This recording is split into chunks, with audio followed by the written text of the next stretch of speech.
उनका नाम बुद्धि राजा है, उनको बुद्धि से काम लेना चाहिए। उनको ये पता होना चाहिए कि वो किसके बारे में बोल रहे हैं। क्या राम मंदिर बनाना इस देश के अंदर हिंदू मुसलमान करना है?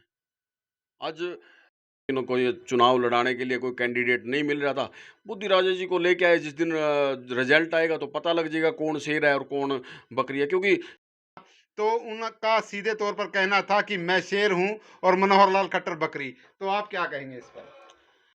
जब 10 साल का राज हुड्डा सरकार थी और ये बेरोजगारी की बात करते हैं और रुक के देते हैं, 62,000 नौकरियां ये 10 साल में आज हुड्डा सरकार ने लगाई, और वो भी किसकी? अपने भाई भतीजों की पर्चियों से, खर्चियों से लगी है। लोकसभा चुनाव के 2 चरण संपन्न हो चुके हैं और बहुत कम वोटिंग इन 2 चरणों में देखने को मिली है। हरियाणा में छठे चरण में मतदान होगा और भारतीय जनता पार्टी की तरफ से एक निर्देश, एक आदेश जारी किया गया है अपने कार्यकर्ताओं के लिए, नेताओं के लिए, कि जो इन चुनाव में, लोकसभा चुनाव में मेहनत करेगा, उसी नेता को आगामी विधानसभा चुनाव में टिकट दिया जाएगा। विभिन्न बातें हैं और इन बातों पर हमारे साथ बातचीत करने के लिए जिला परिषद चेयरमैन प्रतिनिधि सोहन सिंह राणा हैं। उनसे जानने का प्रयास करेंगे कि इन लोकसभा चुनाव में किस तरह की मेहनत वो कर रहे हैं और किस क्षेत्र में कर रहे हैं और कैसे कर रहे हैं। सबसे पहले राणा जी, आपका स्वागत है।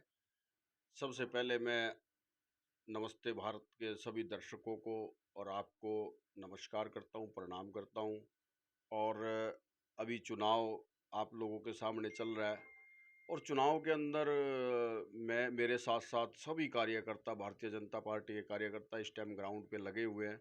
हम सभी कार्यकर्ता आज हर गांव में जा कर के, क्योंकि आप देखो कि जो आज हमारी प्रतिद्वंदी पार्टी है कांग्रेस, उसके पास तो जिलाध्यक्ष भी नहीं है, लेकिन हमने अपने पन्ना प्रमुख तक बना करके तैयार कर दिए हैं। और अभी हमारे पन्ना प्रमुख सभी काम पे लगे हुए हैं, और हम अभी हर गांव में जाकर के अपने पन्ना प्रमुख, हर शक्ति केंद्र पे पन्ना प्रमुख सम्मेलन चल रहे हैं, हम सभी कार्यकर्ता उसमें भी लगे हुए हैं। और मनोहर लाल जी को, क्योंकि हिंदुस्तान के अंदर पिछली बार जब माननीय संजय भाटिया जी यहाँ से चुनाव लड़ रहे थे, सांसद का, और हमने वो दूसरे नंबर की जीत दर्ज की थी पूरे देश के अंदर। लेकिन इस बार करनाल की जनता ने ठान लिया कि इस बार हमने करनाल से नंबर 1 की जीत हासिल करके जानी है, और वही टारगेट लेके हम सभी कार्यकर्ता ग्राउंड पे लगे हुए हैं। मेरा सवाल ये था कि आप किस क्षेत्र में मेहनत कर रहे हैं ताकि आपको आगामी जो विधानसभा चुनाव है उनमें टिकट मिले, वो जवाब आपने नहीं दिया। देखो, हमारा कार्यकर्ता किसी कोई टिकट के लिए काम नहीं करता। हमारा कार्यकर्ता राष्ट्र के लिए काम करता है, क्योंकि राष्ट्र निर्माण के लिए काम करता है। और जहाँ भी पार्टी ड्यूटी लगा रही है, मैं तो इंद्री विधानसभा में भी कर रहा हूँ, मैं घरोंडा में भी कर रहा हूँ, मेरी असंध में लगा दी, जहाँ पार्टी ड्यूटी लगा रही है हम प्रॉपर तरीके से वहाँ काम कर रहे हैं। और बात रही टिकट की, टिकट जो पार्टी डिसाइड करेगी, जिसको टिकट देगी, हमारे यहाँ कोई टिकट मांगता नहीं, जिम्मेदारी मांगता नहीं, पार्टी अपने आप जिसको जो जिम्मेदारी देते हैं उस ज़िम्मेदारी को हम बखूबी निभाते हैं, मेहनत करते हैं उसके लिए। और एक-एक कार्यकर्ता कोई हमारा राष्ट्र निर्माण के लिए लगा हुआ है, ना कि कोई टिकट के लिए। आज कांग्रेस पार्टी के जो प्रत्याशी है दिव्यांशु बुद्धि राजा, वो करनाल पहुंचे थे और उनका सीधे तौर पर आरोप भी था कि मनोहर लाल खट्टर अभी शहरों में मीटिंग कर रहे हैं, कार्यकर्ताओं की मीटिंग कर रहे हैं, गांव की तरफ नहीं जा पा रहे हैं। भारी भीड़ उनके साथ आज थी। तो इसमें क्या कहना चाहेंगे इस पर? उनका नाम बुद्धि राजा है, उनको बुद्धि से काम लेना चाहिए। उनको ये पता होना चाहिए कि वो किसके बारे में बोल रहे हैं। कहाँ मनोहर लाल जी और कहाँ ये बुद्धि राजा जी। अब मनोहर लाल जी की कभी बराबरी नहीं कर सकते। मनोहर लाल जी गाँव में भी जा रहे हैं। म मनोहर लाल जी ने पूरे हरियाणा का समान रूप से विकास करने का काम किया है। और मनोहर लाल जी, आप देखो कि पूरा, क्योंकि पूरे हरियाणा की बागडोर मनोहर लाल जी के हाथ में है। मनोहर लाल जी एक-एक विधानसभा में जाकर के, एक-एक जिले में जाकर के सभी कार्यकर्ताओं की बैठक लिए, सबको दिशा निर्देश किस तरीके से हमने पूरे हरियाणा में 10 की 10 सीटें जीतनी है, उस कार्य पे माननीय मनोहर लाल जी लग रहे हैं। और कौन कहता है गाँव में सबसे ज़्यादा उपस्थिति तो भारतीय जनता पार्टी के लोगों की है। अब मनोहर लाल जी के साथ-साथ आप देखो, हमारे सारे विधायक ग्रामीण एरिया के अंदर है, मैं खुद ग्रामीण एरिया के अंदर हूँ, और एक-एक कार्यकर्ता कार्यकर्ता हमारा ग्रामीण एरिया के अंदर जा रहा है। और मनोहर लाल जी के, क्योंकि अभी चुनाव लंबा है, मनोहर लाल जी का सभी जगह अभी प्रोग्राम भी होने हैं। आप देखो विधानसभा वाइज हर विधानसभा पे जाकर के, चाहे वो इंद्री हो, घरोंडा हो और असंध हो, 1 महीने पहले सभी जगह जाकर के सम्मेलन कर चुके हैं। अब ये क्लस्टर जो जिस तरीके से बना दिए हैं मनोहर लाल जी के प्रोग्राम कहाँ कहाँ कराने, अब आप देखोगे तो वो पब्लिक के बीच में जाएंगे और पब्लिक उनको पसंद कर रही है। मनोहर लाल जी ने काम किया है, हम लोगों के बीच में जा रहे हैं। और ऐसा सफेद कपड़ों में जो संत इस हरियाणा को नहीं मिल सकता, जो 10 साल में, आज 9.5 साल में आप देखोगे जो मनोहर लाल जी ने करके दिखाया। ये लोगों ने तो पहले कुछ करके दिखाया, ये इनको सिर्फ एक जुमलेबाजी से चुनाव जीतना चाहते हैं। और भारतीय जनता पार्टी अपने काम के आधार पे चुनाव जीतना चाहती है। जी। पूर्व पूर्व गृह मंत्री हैं अनिल विज, उनका एक बयान आया कि शेर के सामने बकरी उतार दी, यानी मनोहर लाल खट्टर को उन्होंने शेर बताया और दिव्यांशु बुद्धि राजा को उन्होंने बकरी बताया। वहीं आज जब दिव्यांशु बुद्धि राजा से इस बारे में पूछा गया तो उनका सीधे तौर पर कहना था कि मैं शेर हूं और मनोहर लाल खट्टर बकरी। तो आप क्या कहेंगे इस पर? देखो, ये जनता जानती है कि कौन शेर है कौन बकरी है। और बुद्धि राजा जी को पता होना चाहिए कि करनाल में बहुत सारे लोगों को इन्होंने टिकट देने का लोकसभा की कोशिश की है। हर लीडर से इन्होंने पूछा है, सब ने मना कर दिया। कोई करनाल से चुनाव मनोहर लाल जी के सामने चुनाव लड़ने के लिए कोई तैयार नहीं हो रहा था। और ये पता नहीं इसको, ये क्योंकि अभी युवा का है उनका, इसको भुका भुकू करके और इसको टिकट, क्योंकि इनको ये चुनाव लड़ाने के लिए कोई कैंडिडेट नहीं मिल रहा था। बुद्धि राजा जी को लेके आए, जिस दिन रिजल्ट आएगा तो पता लग जाएगा कौन शेर है और कौन बकरी है। क्योंकि शेर और बकरी जनता ने बनाना है और जनता की सेवा किसने करी है ये सब जनता जानती है। और जनता उसका जवाब 25 आने वाली 25 तारीख को उसका दे देगी।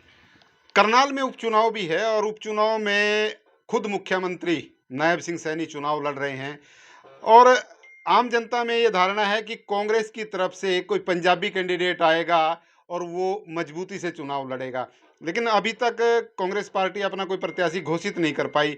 आपको क्या लगता है कि ये करनाल का उपचुनाव कैसा रहने वाला है? करनाल का उपचुनाव हम पहले दिन से ही जीत रहे हैं और करनाल की जनता बड़ी अ, इस मामले में अवेयर है।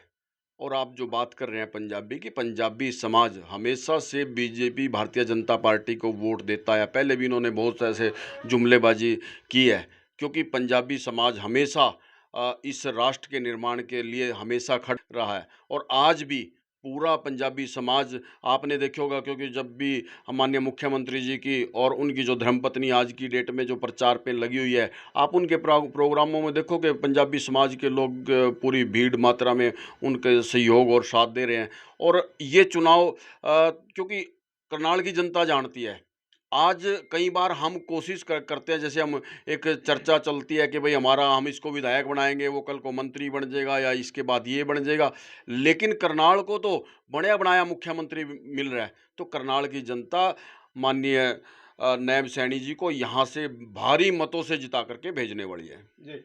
अब की बार 400 पार का नारा जो है भारतीय जनता पार्टी ने दिया है और सीधे तौर पर लोग कह रहे हैं कि ये नारा जो है अब पूरा होने वाला नहीं है भारतीय जनता पार्टी का, क्योंकि हरियाणा में पिछली बार 10 की 10 लोकसभा सीटें भारतीय जनता पार्टी के खाते में थी और कड़ा मुकाबला कांग्रेस पार्टी इस चुनाव में देने वाली है। आपको क्या लगता है कि 400 पार होगा या नहीं? 10 की 10 सीटें आएंगी या नहीं? क्या आप क्या कहेंगे? हमारा नारा है अब की बार 400 पार। और ये हमारा नारा नहीं है, आज जनता दे रही है। हम पब्लिक के बीच में जाते हैं, पब्लिक कहती है अब की बार 400 पार। क्योंकि चुनाव मुद्दों के ऊपर लड़े जाते हैं। आज जो नरेंद्र मोदी जी की सरकार ने करके दिखाया है, आज ये 70 साल में जो नहीं कर सके वो 10 साल में आज नरेंद्र मोदी जी की सरकार ने करके दिखाया है। चाहे वो आज फ्री में लोगों को राशन देने की बात है, चाहे आप देखो कि आज हर घर में टॉयलेट बनाने की बात है, गरीबों को मकान देने की बात है। हर काम आज जनता बोलती है, हम लोगों के बीच में जाते हैं, लोग आज नरेंद्र मोदी जी के काम से खुश हैं। और इसी करके आज प्रचार हमारे लीडर तो करे, पब्लिक भी प्रचार कर रही है। हर आदमी चाहता है जिनको उसका बेनिफिट मिला है, आज वो लोग सभी लगे हुए हैं। और हरियाणा के अंदर मनोहर लाल जी की तो क्या रीस कर सकते हैं। अभी आप देखो कि जब 10 साल का राज हुड्डा सरकार थी और ये बेरोजगारी की बात करते हैं और रुक के देते हैं, 62,000 नौकरियां ये 10 साल में आज हुड्डा सरकार ने लगाई, और वो भी किसकी? अपने भाई भतीजों की पर्चियों से, खर्चियों से लगी है। लेकिन 1,25,000 नौकरियां 9.5 साल में मनोहर लाल जी ने लगा करके, और उन लोगों को जो डिजर्व करते थे, ना पर्ची चली ना खर्ची, और जो बच्चा मेरिट में आ गया। आज देखो ऐसे ऐसे गरीब बच्चे आज लगे हुए हैं, और जब हम जाते हैं, किसी का बच्चा गरीब का सब इंस्पेक्टर लगा है और उसके घर जा करके मिलते हैं, उनके माँ बाप के आंखों में आंसू आ जाते हैं। और वो लोग आज प्रचार कर रहे हैं नरेंद्र मोदी जी का और माननीय मनोहर लाल जी का। और आज जनता ने कह दिया कि 400 पार। ये मेरे कहने से, आपके कहने से काम नहीं चलता। आज जनता कह रही है कि हम 400 पार जा रहे हैं।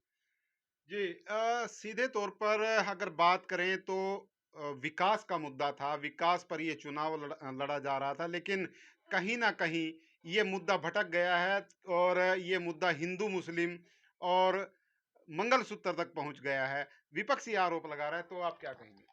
आप एक चीज बताओ, क्या राम मंदिर बनाना इस देश के अंदर हिंदू मुसलमान करना है? आज हिंदुओं ने 500 साल की लड़ाई लड़ी है, और उसका साथ भारतीय जनता पार्टी ने राम मंदिर बनाने के लिए लड़ाई लड़ी है, सड़क से लेके और कोर्ट तक लड़ाई लड़ी है। उसके बाद आज नरेंद्र मोदी जी की वजह से आज वहां आज भव्य मंदिर बन करके तैयार होया। और ये लोग, जो लोग भगवान राम पे सवाल उठाते हैं कि भगवान राम इस देश की आत्मा है, हम जब सुबह उठते हैं और रात को सोते हैं, कम से कम 50 बार आदमी राम का नाम लेता है। सबको कोई मिलता, हम भी मिलेंगे तो एक दूसरे को राम राम राम राम। और ये आत्मा है राम इस देश की। और अगर ये राम पे सवाल उठाएंगे तो जनता कैसे इनको वोट देगी? अब मंगलसूत्र की बात आ गई है। अब एक चीज बताओ, आज हमारा पिछड़ा वर्ग है, पिछड़े वर्ग को अगर आप ये सोचोगे कि उनका अधिकार छीन करके किसी अल्पसंख्यक को दे देंगे, तो उसके बारे में देखो बोलना तो पड़ेगा। नरेंद्र मोदी जी और ये सरकार किसी का हक छीन के किसी को नहीं देना चाहेगी। बहुसंख्यक होना कोई गुनाह तो नहीं है इस देश के अंदर। बहुसंख्यक का अधिकार छीन करके, अगर उसको पिछड़े वर्ग का अधिकार छीन करके, और आप एक हमारे इतने बड़े समाज को आप उनकी सुविधाओं से वंचित रखोगे, और आप कहोगे कि मैं हम इसको छीन छीन करके अल्पसंख्यक को दे देंगे, तो फिर ना मोदी जी चुप बैठ सकता, ना मोदी जी की पूरी ये जो भारतीय जनता पार्टी की सेना है वो चुप बैठ सकती। बहुत-बहुत धन्यवाद। सोहन सिंह राणा, जो भारतीय जनता पार्टी के वरिष्ठ नेता हैं और जिला परिषद के चेयरमैन करनाल जिले से हैं, तो विभिन्न मुद्दों पर इनसे हमारी चर्चा हुई है। काफ़ी गर्म मुद्दे भी, गर्म प्रश्न भी इनसे पूछे गए हैं। तो आप सभी साथियों से गुजारिश है कि इस खबर को शेयर करें और कमेंट के माध्यम से ज़रूर बताएँ ये खबर आपको कैसी लगी। विशपाल राणा, नमस्ते भारत न्यूज़ के लिए करनाल।